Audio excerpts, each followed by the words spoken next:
দর্শক সকলকে আমন্ত্রণ জানাচ্ছি আরআইএসএল স্টিল জনতন্ত্র গণতন্ত্র অনুষ্ঠানে। আপনারা জানেন যে সারাদিনে ঘটে যাওয়া ঘটনা এবং যে আলোচিত বিষয়গুলো রয়েছে সেগুলো নিয়ে আমরা এই অনুষ্ঠানে নিয়মিত আলোচনা করে থাকছি। নির্বাচনকে সামনে রেখে যে পদক্ষেপগুলো নিচ্ছেন সেগুলো আপনাদেরকে জানিয়ে রাখি। আজকে স্বরাষ্ট্র উপদেষ্টা উনি বলেছেন যে নির্বাচনকে সামনে ঘিরে শুধু আইনশৃঙ্খলা বাহিনী নয়, মাঠে মোতায়েন থাকবে বিজেপি থেকে শুরু করে আনসার বাহিনী এবং তাদের চৌকস একটি দল তৈরি করা হচ্ছে যারা টহল দিবেন এবং নির্বাচনের আগে পরে মিলিয়ে তাদের একটি পরিকল্পনা রয়েছে, এটি জানিয়েছেন। এছাড়া ইসির পক্ষ থেকে এবং আইজিপির পক্ষ থেকেও দুটি আলাদা আলাদা বক্তব্য দেওয়া হয়েছে। নির্বাচনকে সামনে রেখে তফসিল কিভাবে ঘোষণা করা হবে এবং কিভাবে তাদের কার্যবিধি পরিচিত হবে এটি নিয়ে তারা বেশ তৎপর রয়েছেন। এছাড়া আমরা আজকে যেমনটা দেখেছি যে খতমে নবুয়ত সম্মেলন বিএনপি জামাত রাজনৈতিক যে দলের নেতারা এবং সেই সাথে আরও অন্যান্য যে ইসলামী দলগুলোর নেতারা রয়েছেন সেখানে আমন্ত্রিত হয়েছেন। জাতীয় সোহরাওয়ার্দী উদ্যানে বিশাল জমায়েত হয়েছেন এবং একটা বিরাট অংশ সেখানে জমায়েত হয়েছেন এবং বাইরের আমন্ত্রিত যে অতিথি রয়েছেন আলেম ওলামা রয়েছেন তারা বক্তব্য দিয়েছেন এবং বিশেষ একটি উদ্দেশ্য সাধনের জন্য, যেমন প্রতি বছর আয়োজক কমিটি বলেছেন যে প্রতি বছরে নেই হয়েছে কিন্তু এবছর এটি একটি বিশেষ, কারণ এখানে অনেকগুলো ইসলামী দল, সমমনা দল, রাজনৈতিক দলের যে যোগসূত্র তারা আমন্ত্রিত অতিথি হিসেবে অনেকের, বিশেষভাবে বিএনপির পক্ষ থেকে জনাব সালাউদ্দিন আহমেদ উনি স্থায়ী কমিটির সদস্য উনি যোগ দিয়েছেন এবং জামাত ইসলাম একসাথেই তারা মঞ্চে উপবিষ্ট ছিলেন। এটি আমাদের জন্য একটি অত্যন্ত গুরুত্বপূর্ণ একটি সংবাদ।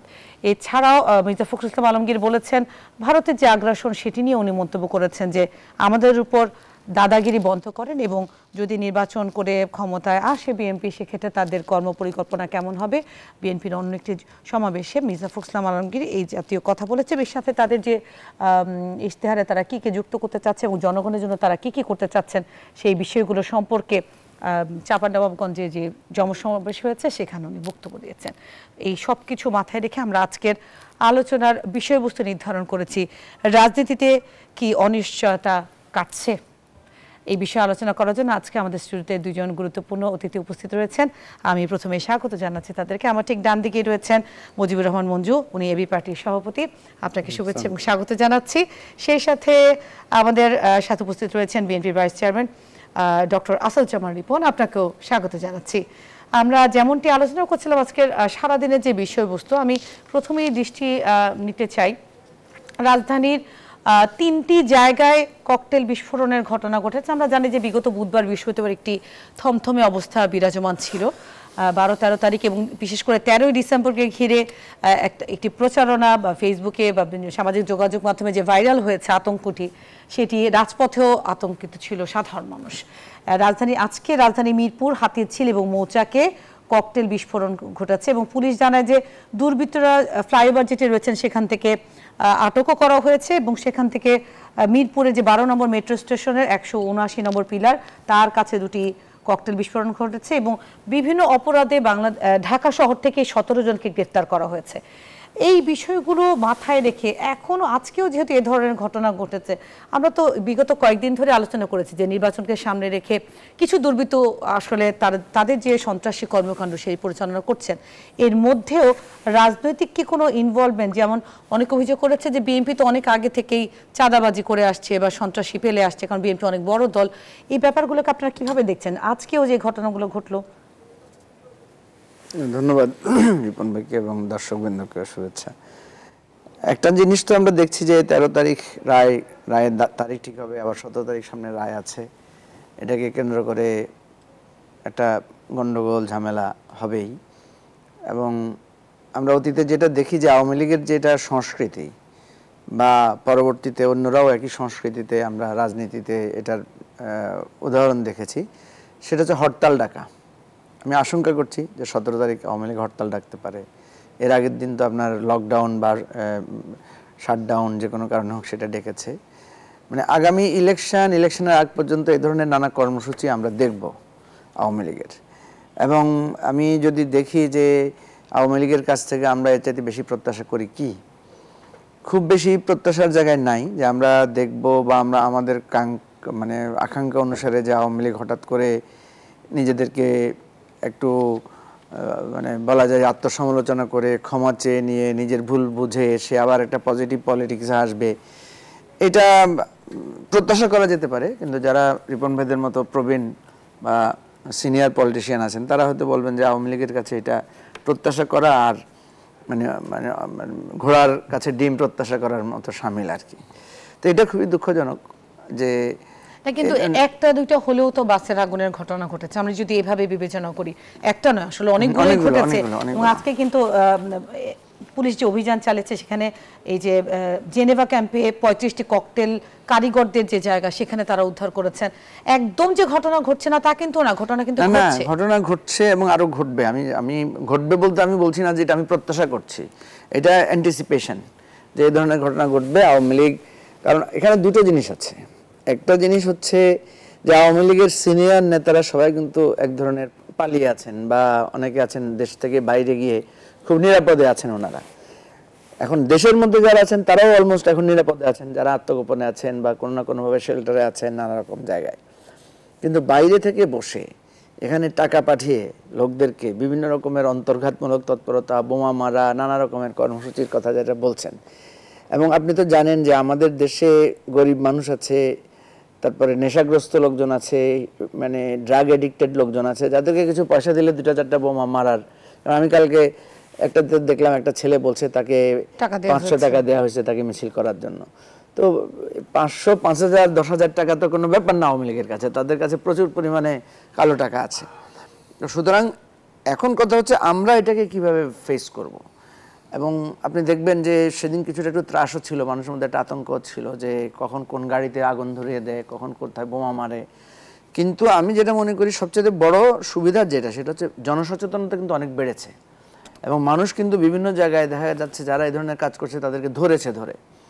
যদিও এটা কাঙ্ক্ষিত না, আমরা চাই যে আইন শৃঙ্খলা রক্ষাকারী বাহিনীর দায়িত্ব পালন করবে, মানুষ কেন ধরে দিবে। কিন্তু মানুষের মধ্যে আপনি যখন আতঙ্ক তৈরি করবেন, এই যে কিছুদিন আগেও দেখবেন আমাদের কিছু বুদ্ধিজীবী বা যারা আলোচক আছেন তারা কিন্তু প্রচুর সরব ছিলেন যে আপনার মব হচ্ছে, এটা হচ্ছে, সেটা হচ্ছে। তো তারা কিন্তু এখন কিছু বলছেন না যে এই যে গাড়িতে আগুন লাগিয়ে নিরীহ মানুষকে মারা হচ্ছে বা বোমা মারা হচ্ছে। অনেকে হয়তো বলবে যে আপনারাও তো মেরেছিলেন, আপনারাও তো সরকারের বিরুদ্ধে আন্দোলনের সময় আপনারাও তো এই ধরনের গাড়ি ঘোড়ায় আক্রমণ ইত্যাদি করেছেন। এখন কথা হচ্ছে যে আপনার এই ধারা থেকে আমরা কিভাবে বেরিয়ে আসব। ঠিক আছে, আপনি দেখেন আওয়ামী লীগের লোকদের বিরুদ্ধে মামলা হয়েছে এবং জেনুইনভাবে মামলার একটা বিচার কার্য চলছে। সেই বিচার কার্যের ব্যাপারে আওয়ামী লীগের ভূমিকা কী হওয়া উচিত? তারা তো আদালতে আত্মসমর্পণ করবে, কোর্টের মাধ্যমে বিষয়টাকে ফেস করবে, পলিটিক্যাল পজিশন নেবে। আওয়ামী লীগ নিজেই আছে একটা, আমি যেটা বলবো, পালিয়ে আত্মগোপনে নানা ধরনের কর্মকাণ্ডের মধ্যে। তাহলে তার যে কর্মীদেরকে যে সে একটা ঝুঁকির মধ্যে ফেলছে, এবং কী লাভ হবে বলেন? আরও 10টা বাসে আগুন দিল ধরেন, আর 20টা মানুষ মারা গেল, এতে তো আরও মামলা বাড়বে। এতে তো ধরেন এখন যারা মামলা কম আছে তারা সবাই মামলায় পড়বে, এবং যারা বাংলাদেশে নানাভাবে আত্মগোপনে আছে এরাই কিন্তু বিপদে ঝুঁকির মধ্যে পড়বে। সেজন্য আমার অনুরোধ থাকবে যে আওয়ামী লীগের যে সমস্ত ভাই বন্ধুরা ঢাকায় বসে নিরাপদ জীবনযাপন করছেন, আপনারা হয়তো নিজেরা ইনভলভ না হলেও কাউকে না কাউকে টাকা দিয়ে আপনি ভাবছেন 5টা ককটেল মারলাম, আপনার নেতার কাছে আপনি একটা ভিডিও ছবি পাঠালেন যে দেখেন আমরা ঢাকায় বিরাট প্রতিরোধ গড়ে তুলেছি। আলটিমেটলি কিন্তু এই আওয়ামী লীগের বিরুদ্ধে মানুষের ক্ষোভটা প্রশমিত হচ্ছে না, বরং আরও বাড়ছে। 2-4টা এখানে সুশীল সমাজের লোক হিসেবে যারা আওয়ামী লীগের পক্ষে কথা বলছেন তাদের পক্ষে বলার কথাটাও কিন্তু বন্ধ হয়ে যাচ্ছে, তারা কিন্তু এখন আর সামনে আর বলতে পারবেন না। এবং যারা মব টব নিয়ে নানা ধরনের মানে সোচ্চার কণ্ঠ তুলেছিলেন তাদেরকে কিন্তু এখন আওয়ামী লীগের ওই জ্বালাও পোড়াওয়ার বিরুদ্ধে যদি তারা কথা না বলেন তাহলে তাদের নিরপেক্ষতা বা তাদের পক্ষপাতদুষ্টতা কিন্তু মানে পরিষ্কার হয়ে যাবে। সো আমি এখানে কিন্তু আওয়ামী বিরোধী রাজনীতির আমি একটা পজিটিভ দেখি, জয় দেখি, বরং আওয়ামী লীগের রাজনীতির একটা দৈন্যতা দেখি। এটা আমি মনে করি নিজেদের রাজনীতির স্বার্থে আওয়ামী লীগের এটা পরিহার করা উচিত। হ্যাঁ, অবশ্যই আপনার কথার সাথে আমি একটু যোগ দিয়ে আমি ডক্টর আসাদুজ্জামান রিপন আপনার কাছে আমি আসতে চাচ্ছি। যেহেতু সরকারের মতো করে নির্বাচনের, জনাব রিপন, সরকারের মতোই প্রস্তুতি নিচ্ছে, ইসির মতো চলছে, স্বরাষ্ট্র উপদেষ্টা উনি ওনার মতো করে নির্দেশনাগুলো দিয়ে যাচ্ছেন যেমনটি আমরা দেখছি, এবং এটাই কাঙ্ক্ষিত যে সরকার তার মতো করে এই নির্বাচনের প্রস্তুতিগুলো নেবেন। সেক্ষেত্রে রাজনৈতিক দলগুলোর যে আজকের একটি ভূমিকা দেখতে পাচ্ছি, আপনার কাছে মনে হচ্ছে না যে একটু ভিন্ন? যেটা আমরা খতমে নবুয়ত সম্মেলনে একই মঞ্চে বিএনপি জামাতের যা প্রতিনিধি দল তারা একসাথে একটি সমাবেশ করলেন, এটিকে কিভাবে দেখছেন? আমি এটা দেখাটা খুব উচ্ছ্বসিতভাবে দেখছি না, এরকম উচ্ছ্বাস দেখি না। আমাদের বিবাহ অনুষ্ঠানে, জানাজার অনুষ্ঠানে এরকম অনেক কি পাশাপাশি দেখা যায়। সুতরাং এটার মধ্যে আমি খুব একটা আহামরি কোনো কিছু দেখছি না, সোজা কথা। একটা বলতে পারেন যেমন আপনি একটা প্রশ্ন করে একটা প্রশ্ন, এরকম একটা মানে প্রশ্নের কারণ দাঁড়িয়েছে, কিছু লোকজন ভাবছে যে একটা বিরাট কিছু হয়ে গেছে। No, not at all. যার যার জায়গা থেকে তো আমি সরে আসতে দেখছি না। তো এরকম তো হয় আমাদের দেশে, এবং রাজনৈতিক দলের মানে নেতাদেরকে ডেকে বক্তৃতা করানো হয়, হয় না? বিশেষ করে মানে বিভিন্ন সংগঠন, বিভিন্ন পত্রিকা। আচ্ছা ধরুন, ওটা বাদ দেন, বিভিন্ন আমাদের দেশে, বাংলাদেশ ছাড়া অন্য কোনো দেশে এই ধরনের কালচার নাই। বিভিন্ন চ্যানেল, বিভিন্ন পত্রিকার যে মানে আপনার বর্ষপূর্তি হয়, সেখানে সবাই যায়। এমনকি আপনার আওয়ামী লীগ আমলে আওয়ামী লীগের মন্ত্রীও যেত, বিরোধী দল যারা করতেন তারাও যেতেন। তাতে করে কি একই প্রোগ্রামে তো অনেকেই গেছেন নাকি, এবং তারা তাদের মতো একটা বক্তব্য দিচ্ছেন। তাতে করে কি দেশের গণতন্ত্রে কি খুব সুবাতাস আসছিল? না, কিন্তু জনগণ তো চায় যে সব রাজনৈতিক জনগণ তো অনেক, যেমন ধরেন ফেব্রুয়ারি থেকে পর্যন্ত 8 মাসের যে আলোচনা, আমরা তো অপেক্ষা করছি রাজনৈতিক দলগুলো একমত হবে, নির্বাচন সুষ্ঠুভাবে হবে, জনগণ সরকার পাবে। জনগণ তো নিঃসন্দেহে একটা ভালো নির্বাচন চায়, জনগণ নিরাপদে থাকতে চায়, জনগণ একটা গণতান্ত্রিক বাংলাদেশ দেখতে চায়, রাষ্ট্র গণতান্ত্রিক হয়ে উঠুক সেটা জনগণ দেখতে চায়। জনগণ দেখতে চায় যে সরকার, ভবিষ্যতে সরকার জনগণের কাছে জবাবদিহি করবে, জনগণের ক্ষমতায়ন হবে, তাই না? পার্লামেন্টের এমপিরা তাদের, আমি আবার যেটা আমি এটা ক্যাম্পেইন করি, দিস ইজ মাই ক্যাম্পেইন, সোজা কথা স্ট্রেইট, যে পার্লামেন্টে ভবিষ্যতে যারা এমপি হবেন তারা তাদের অধিবেশন শেষ হওয়ার পরে তারা যার যার নির্বাচন এলাকায় ফিরে যাবেন। এগুলো জনগণ প্রত্যাশা করে। জনগণ প্রত্যাশা করে যে আগামী দিনে শুক্রবারের চেয়ারম্যান, মানে উপজেলা চেয়ারম্যান, মানে ইউনিয়ন পরিষদের চেয়ারম্যান ঢাকায় থাকবেন, তারপরে 15 দিন 1 মাস পরে দেশে আসবেন, বেড়াতে আসবেন। মানে মেহমান বা অতিথি এমপি যেমন জনগণ চায় না, একইভাবে জনগণ ইউনিয়ন পরিষদের, ভবিষ্যতে ইউনিয়ন পরিষদ বা উপজেলার চেয়ারম্যানও দেখতে চায় না, মেয়র দেখতে চায় না। জনগণ তো অনেক কিছুই চায় না। জনগণ তো স্বচ্ছ মানুষকে পার্লামেন্টে দেখতে যেতে চায়। জনগণ তো দুর্নীতিবাজদেরকে পার্লামেন্টে দেখতে চায় না। জনগণ তো ব্যবসায়ী টাইপের লোকজনকে জনগণ পার্লামেন্টে দেখতে পছন্দ করে না, তাই না? তো কিন্তু তা কি জনগণের সব চাওয়া কি হয় নাকি? দুর্বৃত্তপনা বন্ধ হোক, এটা রাজনীতি, এটা জনগণ চায় না? চায়। কিন্তু দুর্বৃত্তপনা বন্ধ হয় না।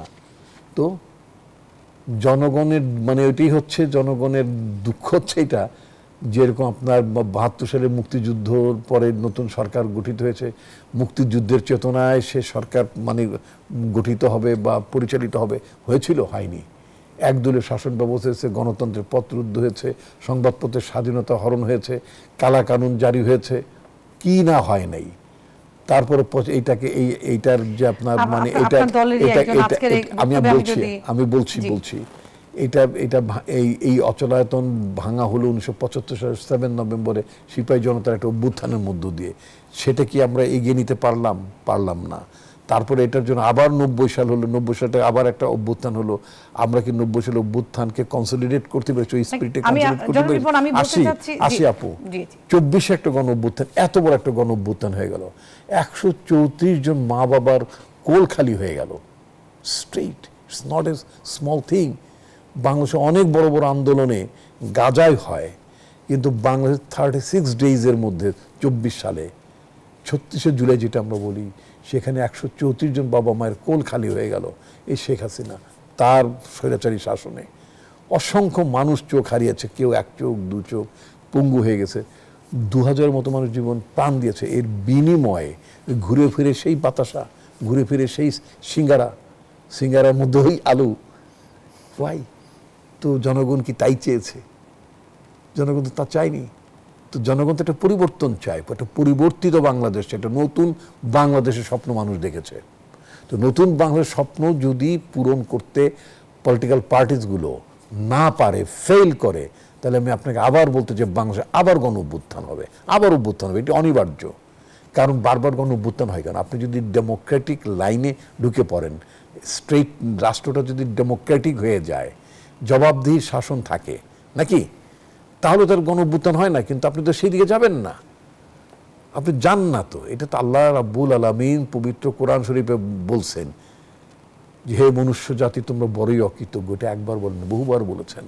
মানুষ বারবার অপরাধের মধ্যে যুক্ত হয়, যতবার বিপদের মধ্যে পড়ে তখন আল্লাহ সাহায্য রহমত কামনা করে, তারপরে আল্লাহ দয়া পরবশে, আল্লাহ রাব্বুল আলামিন তো রহমানুর রহিম তিনি এবং গফুর রহিম, তিনি তো ক্ষমাশীল, তিনি দয়া করেন, তিনি দয়া করে বান্দার বিপদ দেখে বান্দাকে উদ্ধার করেন, উদ্ধার করার পরে যেই লাউ সেই কুদু, আবার সে পাপে নিমজ্জিত হয়, পাপের মধ্যে ঢুকে পড়ে, তাই না? এই জন্য আল্লাহ রাব্বুল আলামিন যেহেতু তিনি অন্তর্যামী, তিনি মানুষের ক্যারেক্টারিস্টিক জানেন, সেই জন্য তিনি বলেছেন, সেই জন্য তিনি বলেছেন, আল্লাহ বলেছেন, আল্লাহ রাব্বুল আলামিন এই কারণে বলেছেন হে মনুষ্য জাতি তোমরা বড়ই অকৃতজ্ঞ। We are politicians. We committed so many mistakes during our lifetime. এবং এখান থেকে আমরা সংশোধন, একটা ঠেলা খাইলে সংশোধনের কথা বলি, তারপরে যখন ঠেলাটা থাকে না, মানে অর্থাৎ চাপটা থাকে না, তখন আমরা আবার সেই জায়গায় ফিরে যাই। এটা তো না, মানে কি বলে, এটা তো মিথ্যা না। কিন্তু উই এক্সপেক্ট এইবার 24-এর গণঅভ্যুত্থানের পর আমরা চাই এটা সত্যি একটা নতুন বাংলাদেশ বিনির্মাণ হোক, বাংলাদেশ গণতন্ত্রের পথে হাঁটুক, নির্বাচনটা সঠিকভাবে যাক। কারণ একটা অনিশ্চয়তার মধ্যে, একটা অনিশ্চয়তার দোলাচালের মধ্যে আমাদের আলোচনার বিষয়বস্তু কিন্তু এটাই ছিল যে রাজনীতিতে অস্থিতিশীলতা, অনিশ্চয়তাটা কাটছে কিনা। আমি যেটি উল্লেখ করতে চেয়েছিলাম যে বাংলাদেশ সুপ্রিম কোর্টের আইনজীবী সমিতির সভাপতি এবং নোয়াখালী 1 আসনের যে বিএনপির যে মনোনীত প্রার্থী রয়েছে মাহমুদউদ্দিন খোকন, উনি কিন্তু আজকে কদিন আগেও বলেছেন, আজকেও বলেছেন যে দেশের মানুষ গত 15 বছর ভোট দিতে পারেনি, তারা কিন্তু পিআর বুঝে না, তারা হচ্ছে সাধারণভাবে নির্বাচন চায় বা শান্তিপূর্ণভাবে দেশ যেন চলে, এটাই চাই, এর চেয়ে বেশি কিছু কামনার নাই। আমি মঞ্জু আপনার কাছে আসতে চাচ্ছি এই একই বিষয় নিয়ে যে রাজনৈতিক অস্থিতিশীলতা কাটলো কিনা, এই ব্যাপারটা কেন গুরুত্বপূর্ণ নির্বাচন? কারণ আমরা যেমনটি জানি নির্বাচনের গতিতেই তো এগোচ্ছে, কিন্তু অস্থিতিশীলতা রয়েছে। যেমন জামাত আজকেও গাজীপুরে সমাবেশ করেছে, বা ইসলামী সম্মেলনে যে 8 দল রয়েছেন তারা কিন্তু তাদের যে সমাবেশ বা আন্দোলন সেটি কিন্তু রাজপথে জারি রেখেছেন। কিন্তু একই সাথে বলেছেনটা কি, সেখানে গাজীপুরে বলেছেনটা কি, what is the outcome of that meeting? তাদের তো একটা পিআর লাগবে, পিআর তো হো গিয়া, प्यार माने प्यार, ठीक আছে, प्यार माने प्यार तो हो गया। আমরা এটাই দেখছি যে এক জায়গায় গাজীপুরে রাস্তায় নেমেছে জামাত সহ ইসলামী সমমনা দল, আরেকদিকে সোহরাওয়ার্দী উদ্যানে যখন বিএনপি জামাত একসাথে এবং অন্যান্য ইসলামী সমমনা দল একসাথে সমাবেশ করেন, এটা তো সম্ভাবনার কথাই বলে। তাহলে এই আতঙ্ক মানে অনিশ্চয়তা কাটলো না কেন? না, অনিশ্চয়তা তো এখন ব্যাপার হচ্ছে, আপনি যদি সবকিছুর পরেও বলেন অনিশ্চয়তা আছে, সেটা তো থাকতেই পারে না। জনাব রিপন যেভাবে বললেন যে আমি তো বলিনি যে অনিশ্চয়তা আছে, আমি বলেছি আমি এক্সপেকটেশন দ্য পিপল, আপনি বলেন জনগণের প্রত্যাশার কথা বলেন, আমি জনগণের প্রত্যাশার কথাটা শুধুমাত্র বলেছি। অনিশ্চয়তা আমি মঞ্জু ভাইয়ের মাঝখানে একটু ঢুকে যাই নাকি? আচ্ছা, সেটা হচ্ছে যে আপনার অনিশ্চয়তা বলবো না, আমি যদি এইভাবে বলি, ইয়েস এক ধরনের তো ডার্কনেস, এক ধরনের, আমি অনিশ্চয়তা বলবো না, বাট একটা ডাউট আছে তো। কীরকম? যদি জামাতের নেতা আমাদের বন্ধুবর সৈয়দ আবদুল্লাহ তাহের, তিনি বলেছেন সরকার আর নিরপেক্ষ নেই, অথচ এই নির্বাচনটা কন্ডাক্ট করার দায়িত্ব তো একটা নিরপেক্ষ সরকারের। যে ইন্টারিম গভর্নমেন্ট, এই ইন্টারিম গভর্নমেন্টটা যদি নিউট্রালি ইম্পার্শিয়ালি যদি ইলেকশনটা যদি কন্ডাক্ট করতে না পারে, কন্ডাক্ট ইলেকশন কমিশন করবে, but administration of the interim administration, তার সরকার, অন্তর্বর্তীকালীন সরকার যদি আপনার যদি নিরপেক্ষভাবে নির্বাচনটা করতে না পারে, অথবা তার নিরপেক্ষ দিনের প্রশ্ন ওঠে, সেটা তো বহুত ধরনের বিপজ্জনক। তারা বলেছেন সরকার নিরপেক্ষ নেই, খুব ডেঞ্জারাস অভিযোগ, বিশাল ডেঞ্জারাস অভিযোগ। তো রিপন ভাই আপনারাও দিচ্ছেন, সেটি বলছি, আমি লিখেছি তাই।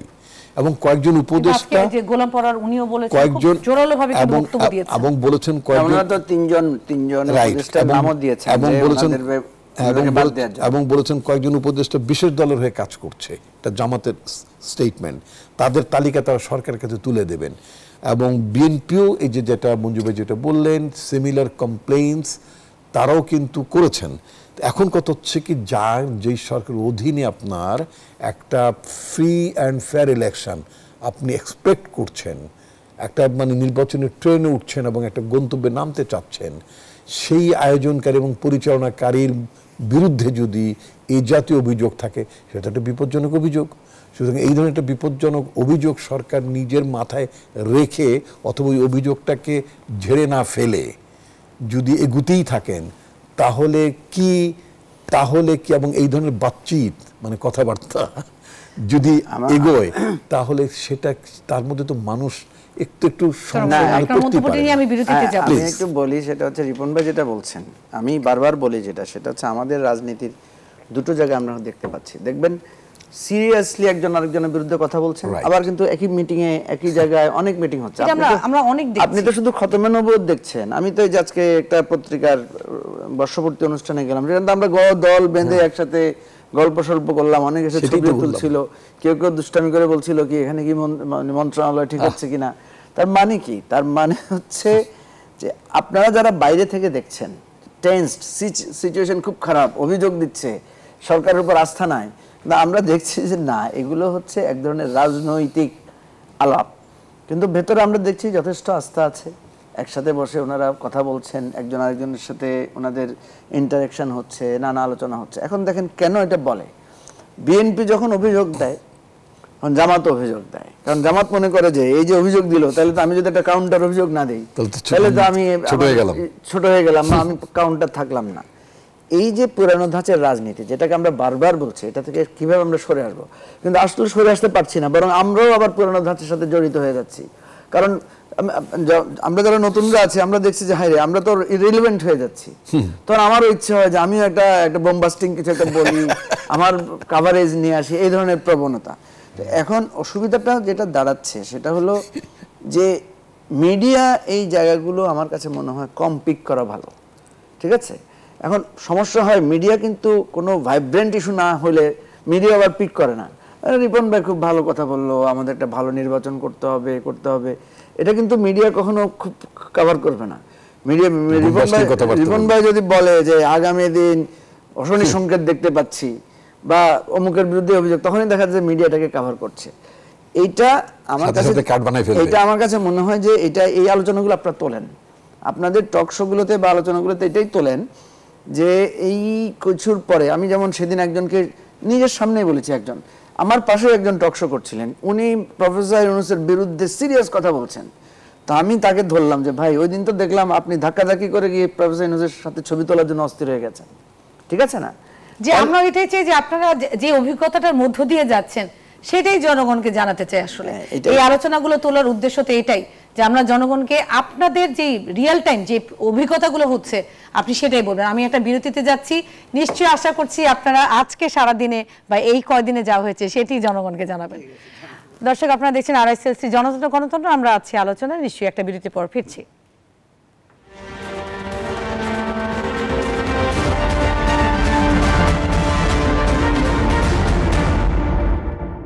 বিরতির পর সবাইকে আবারও স্বাগত জানাচ্ছি। আপনারা দেখছেন RSL স্টিল জনতন্ত্র গণতন্ত্র। আমরা আলোচনায় ছিলাম আর রাজনীতিতে অনিশ্চয়তা কাটলো কিনা এই বিষয়টি নিয়ে। আমি আবারও জনাব মঞ্জু আপনার কাছ থেকে এই পর্যায়ে শুরু করতে চাচ্ছি।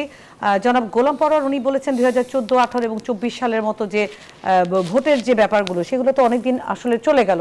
এই পর্যায়ে আসলে জাতির ভাগ্যে চরম কোনো দুর্ভোগ আসবে কি আসবে না এটি নিয়ে উনি প্রশ্ন করেছেন এবং জাতীয় নির্বাচনের যে অভিজ্ঞতা সেটির সামনে আগামী যে নির্বাচন সেটি সখ্য করুন এই আহ্বান জানিয়েছেন। আর সেই সাথে জাতীয় নাগরিক পার্টির সদস্য সচিব আক্তার হোসেন উনি বলেছেন যে দেশটা একজন ব্যক্তি বা দলের কাছে জিম্মি হলে তাহলে তো কৃষকের মুক্তি সম্ভব নয়। এটি খুবই হাইলাইটেড হয়েছে। আমি কেন আনলাম প্রসঙ্গটি, কারণ আমরা জানি যে নির্বাচনকে সামনে রেখে রাজনৈতিক দলগুলো তাদের এই যে প্রস্তুতিগুলো সম্পন্ন করছেন এবং সেই অনুযায়ী বক্তব্যগুলো আসছে। আমরা বিরতির আগে যে কথাগুলো বলছিলাম, অভিজ্ঞতা আসলে কি বলে, যখন আমি বক্তব্যগুলো দিচ্ছি তখন রাজনীতিবিদদের মাথায় কি কাজ করে, আর আপনারা যখন এই যে এতদিন ধরে ঐক্যমত্য কমিশনে বসলেন এবং বিভিন্ন অনুষ্ঠানে আচার দিতে উঠা বসা হয় রাজনৈতিক নেতাদের মধ্যে, এই পার্থক্যগুলো সাধারণ মানুষের কাছে কিভাবে আসে? এটা কি এক ধরনের রাজনৈতিক কৌশল আমরা বলি, কিন্তু জাতিগতভাবে আসলে আমরা কি মেসেজ পাই এখান থেকে? প্রথম কথা হচ্ছে এই ধরনের এই যে এত ইন্টিমেট বসার অভিজ্ঞতা তো আমাদের আগে ছিল না। আমরা এবারে যখন বসলাম, যাকে আমি মনে করতাম যে এই লোকটা খুব উগ্র বা ভাবতাম যে এই লোকটা আদর্শিকভাবে আমার বিরোধী, বা কখনো ভাবতাম যে এই লোকটা মনে হয় অত ভালো মানুষ না, কিন্তু একসাথে বসে আমরা দেখলাম যে অবাক ব্যাপার, প্রত্যেকের সম্পর্কে আগের যে ভুল ধারণা ছিল সেগুলো অনেক ভেঙে ভেঙে গেছে। মনে হচ্ছে আরে এই লোকটা তো অনেক আন্তরিক, এই লোকটা তো অনেক হৃদ্যতাপূর্ণ, এই লোকটা তো অনেক বন্ধুবৎসল, এই ধরনের একটা অ্যাজ এ হোল সবার মধ্যে মনে হয়েছে যে না, সবার মধ্যে একটা হৃদ্যতার সম্পর্ক তৈরি হয়েছে। কিন্তু সমস্যা যেটা দাঁড়াচ্ছে সেটা হলো এই জায়গাটা একটু খটকা লাগে আমার কাছে, যে মানে একেবারেই অপোজিট কথা কিভাবে আমি বলি। ধরুন রিপন ভাইয়ের সাথে আমি এখানে কথা বলতেছি, আন্তরিকভাবে কথা বলতেছি, বাইরে গিয়ে আমি রিপন ভাইয়ের সম্পর্কে কতটুকু নেগেটিভ বলতে পারি? ঠিক আছে, আমি হয়তো বলতে পারবো যে জনাব আসাদুজ্জামান রিপন উনি নামকরা ছাত্রনেতা ছিলেন, হ্যাঁ, উনার কাছ থেকে আরো গণতান্ত্রিক আচরণ আশা করি, ইত্যাদি ইত্যাদি দুই চারটা কথা বলতে পারি। যদি আমি অগণতান্ত্রিক আচরণ করি, যদি আপনি করে থাকেন, যদি আমি অগণতান্ত্রিক আচরণ করি না, নেগেটিভ কিছু বলতে গেলে আর কি। কিন্তু আমি যদি ধরেন মানে রিপন ভাইয়ের সম্পর্কে এমন একটা আচরণ করি যে পরে রিপন ভাইয়ের সাথে দেখা হলে আমার খুব খারাপ লাগবে, এবং আমি হয়তো রিপন ভাইকে বলি, রিপন ভাই এটা রাজনীতির জন্য অনেক কথা বলি, কিছু মনে করেন না রিপন ভাই, সরি, এটা আমি মনে করি এটা সাম সর্ট অফ অসাধুতা, এটা উচিত না। কিছু কিছু কিছু কিছু নেতৃবৃন্দের মধ্যে এই লক্ষণটা আছে। এবং আমি আবারও, আপনি হয়তো রাগ করতে পারেন, আমি কিন্তু দায়ী করব আমাদের মিডিয়াকে। মিডিয়ারাও এখানে এক ধরনের ওই যে চায় যে উনি একটু বিপক্ষে কিছু বললেন কিনা, তাইলে তো এটা পিক করবে। তো মানে রিপন সম্পর্কে বা আসাদুজ্জামান রিপন সম্পর্কে কি বললেন মঞ্জু, এটা বলে কেউ একটা মঞ্জু ভাই যেহেতু মিডিয়ার কথা বলেছেন, একটু ডিফেন্স না করলে হচ্ছেই না। মিডিয়া তো জনগণের বাইরে না, বা আমরা আপনাদের বাইরে না। মিডিয়া হচ্ছে মধ্যস্থতাকারী এমন একজন ফিগার বা সিস্টেম, যেটা জনগণ এবং আপনাদের যে কথা বা যা ঘটে তা আমরা জনগণকে জানাই। এক্ষেত্রে সামগ্রিক পরিবেশ তো ডিমান্ড করে যে ঘটনা কি ঘটছে এবং তার আদ্যপান্ত জানা। তো জনগণ যা চায় সেটা দিতেও আমরা তৎপর থাকি, আবার সত্য ঘটনা কি সেটা উদ্ঘাটনে আসলে মিডিয়া তৎপর থাকে। বাট আলোচনার বিষয়বস্তু জনাব রিপন আপনার কাছে আমি আসতে চাচ্ছি, যেমনটি মঞ্জু ভাই বলছিলেন যে রাজনীতিবিদদের আলাদা করে বসার সুযোগগুলো কম হয়, বা অনুষ্ঠান আচার্যদের এখন যেভাবে হচ্ছে সেটা তো বিগত সময় ঘটেনি। অবশ্যই সেটা পজিটিভলি দেখছে এবং সবাই সেটা অ্যাপ্রিসিয়েটও করছে, কিন্তু এই যে সবাই ঐক্যমত হবে তারপর আমরা নির্বাচন সুষ্ঠু পাবো, এই ডাউটটি তো তৈরি হয় এই দুই ধরনের বক্তব্য থেকেই, তা নয় কি? ধন্যবাদ আপনাকে। এই যে আপনি মিডিয়া নিয়ে কথা বলেন, আপনি মিডিয়াকে রিপ্রেজেন্ট করেন, আমি নিজেও আমার মানে খাওয়া দাওয়া চলাফেরা, সুতরাং আমি নিজেই মিডিয়ার লোক, একেবারে ছাত্র জীবন থেকে সম্পাদক একটা পত্রিকার। তো আমরা সবাই তো মিডিয়া, কারণ মিডিয়া জনগণের কথা বলে, আমি শিওর যে আপনারা জনগণের কথা চিন্তা করেন। কথা বলি না, আপনার এবং আমার পার্থক্য হচ্ছে এটা, মানে আমি আপনাকে প্রতীকীভাবে বলছি। জি জি অবশ্যই। সেটা হচ্ছে যে আমি সত্যকে সত্য বলতে যে জেলে যাই, সত্যকে সত্য বলতে যে পত্রিকা নিষিদ্ধ হয়, ডিক্লারেশন ক্যান্সেল হয়, আর কিছু মিডিয়া আছে যারা হাসিনার তেলবাজি করত, ওটা কোনো সংবাদ সম্মেলন হতো না, ওখানে যা হতো ওইটা যে কি হতো এটার জন্য একটা আলাদা শব্দ বা আলাদা বাক্য তৈরি করা দরকার। তো এবং সেখানে যা ছাপা হতো, আমার দলের নেতা তারেক রহমানের বিরুদ্ধে যারা বিষোদ্গার করেছে, একদম ফরমাইশে বিষোদ্গার করেছে, তারা এখন তাকে মানে তাকে নিয়ে অনেক গুণকীর্তন করছে না, করছে। Why? Is it the role of the media? Was it the role of the media? আগে কি মিডিয়ার ওইটা রোল ছিল? এই দেশের মিডিয়া কখনই গণমাধ্যম হয়ে ওঠেনি, ইভেন আজকেও না। দুর্ভাগ্য হচ্ছে মোস্ট অফ দ্য মানে কি 99% তারা গণমাধ্যম হয়নি। তো আমরা উই লাভ টু সে গণমাধ্যম, আমরা গণমাধ্যম কর্মী, আমরা গণমাধ্যমের লোক, এগুলো হচ্ছে যা না মানুষ তা নিজেকে ভাবতে পছন্দ। এটাও কিন্তু একটা রোগ। যেমন শেখ হাসিনা নির্বাচিত ছিল না, কিন্তু শেখ হাসিনা বারবার বলতো আমি নির্বাচিত সরকার। শেখ হাসিনা কখনই ভোটের মাধ্যমে প্রতিষ্ঠিত সরকার ছিল না, তার পার্লামেন্ট ভোটের মধ্যে প্রতিষ্ঠিত। It was a fake parliament, it was a fake government, কিন্তু সে নিজেকে নির্বাচিত বলতে পারেন। ওনা তো কাউন্টার জবাবও দিতে পারেন যে আমি যদি আপনার প্রশংসা না করি, আপনাকে ক্রিটিক করি, তাহলে তো আপনি আবার আমার প্রতি হোস্টাইল হবেন, এটা তো বলতে। হ্যাঁ, সেটা করতো না তো, বিকজ আমি বলি যে এই মিডিয়া রেখে লাভটা কি? এই মিডিয়া রেখে লাভটা কি? যে মিডিয়া যদি রোল প্লেয়ার, একটা কালচার বা ট্র্যাডিশন তৈরি হয়েছে, এবং আমি শিওর যে রাজনীতিবিদ আমরা বা যে কোনো পেশার মানুষ, আমরা এই সিস্টেমের বাইরে কেউই নয়। এটা আমি এখন আমাদের আলোচনার বিষয়বস্তুতে রিপন ভাই আমি জানতেই চাই আজকে, আমি যদি আপনাদেরকে আরেকটু কিছুক্ষণ আগের যে খবরটি এটি যদি একটু আলোকপাত করি, যেমন আমাদের আজকে তথ্য উপদেষ্টা জনাব মাহফুজ, উনি বলেছেন যে যারা এক সময় মজলুম ছিল তারা এখন জালিম হচ্ছে। কারা মজলুম কারা জালিম? এবং উনি বলেছেন যে অন্তর্বর্তী সরকারের দোষ হয়তো অনেকেই ধরতে পারে, কিন্তু অন্তর্বর্তী সরকার তো তার সাংবিধানিক যে দায়িত্ব সেই দায়িত্বটি পালন করে যাচ্ছেন, এখানে মজলুম কারা জালিম কারা আমি বুঝি নাই। রিপন ভাই আপনি যদি বুঝেন একটু বুঝান।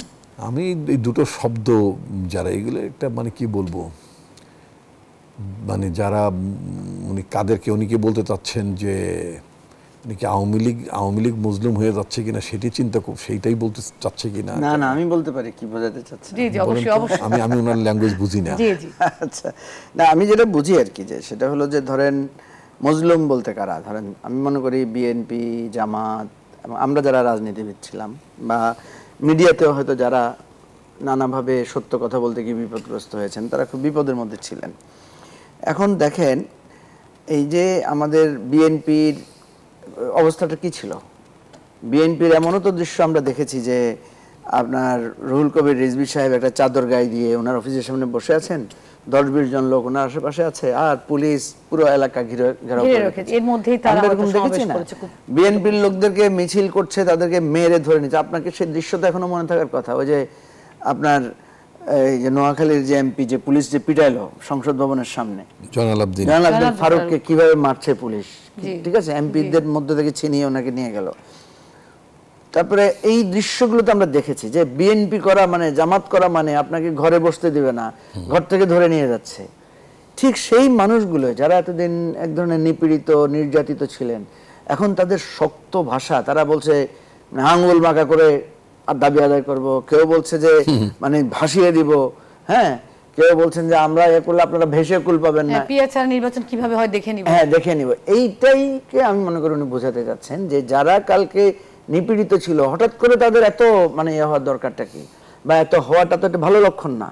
কারণ আমরা একটা কঠিন ট্রমা থেকে বেরিয়ে এসেছি। আমি আপনাকে বলি খোলামেলা ভাবে, এই যে বেগম খালেদা জিয়াকে আমরা আদৌ কখনো আর মুক্ত দেখব কিনা, তারেক রহমান দেশে এসে পৌঁছতে পারবেন কিনা আর কখনো, কিংবা আমরা যারা লাস্ট আন্দোলনের সময় জেলে গিয়েছিলাম আমরা আবার কখনো আলোর মুখ দেখবো কিনা, আমরা সত্যিকার অর্থে কিন্তু খুব ভাবতে পারি না যে আবার কোনোদিন এভাবে আমরা মুক্ত স্বাধীনভাবে কথা বলতে পারবো। তাহলে এখন যখন আমি পাচ্ছি, আমার ভাষাটা, আমার বডি ল্যাঙ্গুয়েজ, আমার আচরণটা কীরকম হওয়া উচিত, আমার তো প্রতিনিয়ত ভাবা উচিত যে এই যে অপরচুনিটিটা পেয়েছি, এই যে আমি রিপন ভাইয়ের সাথে একসাথে বসে কথা বলার, একসাথে তো আমাদের দেখাও হয় নাই মাসের পর মাস, একজন আরেকজনের খোঁজ নেওয়ারও তো সুযোগ পাই নাই। এখন দেখা হওয়ার পর কি আমি রিপন ভাইয়ের সাথে ঘুষাঘুষি করবো যে পাইছি এখন আপনাকে আসেন আপনার সাথে বক্সিং প্র্যাকটিস করি, নাকি বলবো যে রিপন ভাই আসেন কীভাবে করব? তো আমি যদি মনে করি মাহফুজ আলম হয়তো ওইটাকে ইঙ্গিত করেছেন যে যারা এতদিন দুর্বল ছিলেন, মজলুম ছিলেন, তারা হঠাৎ করে একে অপরের প্রতি চড়াও হচ্ছেন, একে অপরকে বাঁকা সুরে কথা বলছেন, একজন আরেকজনকে দেখে নেওয়ার কথা উল্লেখ করেছে যে অন্তর্বর্তী সরকার তো অনেকগুলো রাজনৈতিক দল মিলেই তৈরি করা হয়েছে, এমন না যে আলোচনার কোনো সুযোগ ছিল না। তাহলে এখন ওই অন্তর্বর্তী সরকারের বিরুদ্ধে এত কথা কেন? তারা তো তাদের মতো করেই দায়িত্ব পালন করছেন। আমি এই বিষয়গুলো আরো খোলাসা করতে চাচ্ছি একটা বিরতির পরে। দর্শক, আমাদের আরেকটা বিরতির সময় হয়েছে। আপনারা দেখছেন RSL স্টিল জনতন্ত্র গণতন্ত্র। একটা বিরতির পরে ফিরে আসছি।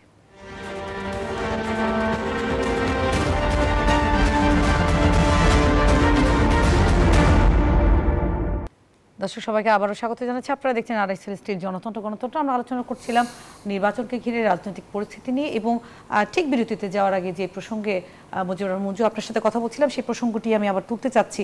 তার শেষ ভাগে যে আলোচনাটা ছিল, তথ্য উপদেষ্টা যিনি বলেছেন জালিম এবং জুলুম, যারা এতদিন ছিলেন জুলুমে, উনি যদি বিএনপি, জামাত বা এই যে রাজনৈতিক দলগুলোকে বুঝিয়ে থাকেন, তাহলে আমার প্রশ্ন হচ্ছে অন্তর্বর্তী সরকারে যারা রয়েছেন তারা তো এতদিন কোনো রাজনৈতিক দল বা কোনোভাবেই লাইমলাইটে ছিলেন না, একজন দুজন ছাড়া বা যার যার ব্যক্তিগত কাজের ক্ষেত্র ছাড়া।